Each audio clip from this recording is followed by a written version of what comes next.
Millions of Americans are facing higher health insurance costs in 2 months. COVID-era tax subsidies for Obamacare are set to expire.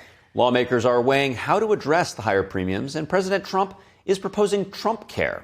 NTD's Melina Weiskup brings us more.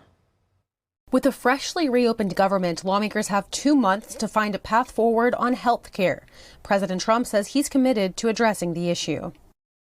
We want a health care system where we pay the money to the people instead of the insurance companies. And I tell you, we're going to be working on that very hard over the next short period of time.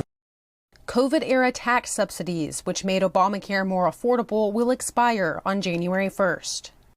I expect Republicans to be at the table in the next few weeks. I expect the White House to be at the table. And if they do choose not to come to the table, they can own the disastrous premium increases that will continue to rise.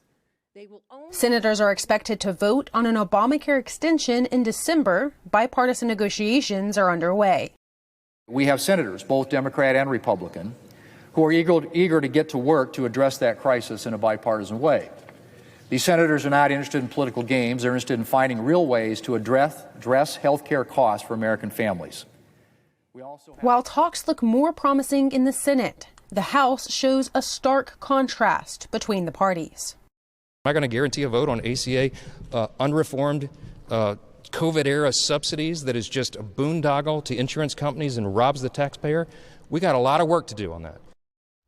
We'll introduce legislation to extend the Affordable Care Act tax credits for 3 years to make sure that tens of millions of Americans don't experience dramatically increased premiums, copays, and deductibles. While some moderate Republicans are open to the extensions, many want to reform the program or replace Obamacare altogether. The health care system broke under Obamacare. And as President Trump said, well, I'm not going to repeat his exact words for it, but it's not ideal. And we're going to have to work together to get this fixed because President Trump is floating an idea he called Trumpcare in a Fox News interview earlier this week. It would be health accounts for people to pay for medical issues. Everybody's going to be happy. They're going to feel like entrepreneurs. They're actually able to go out and negotiate their own health insurance.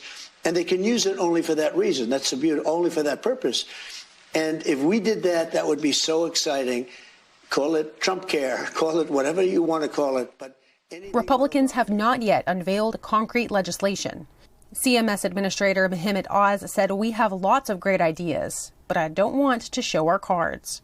Reporting from Washington, D.C., Melina Weiskup, NTD News.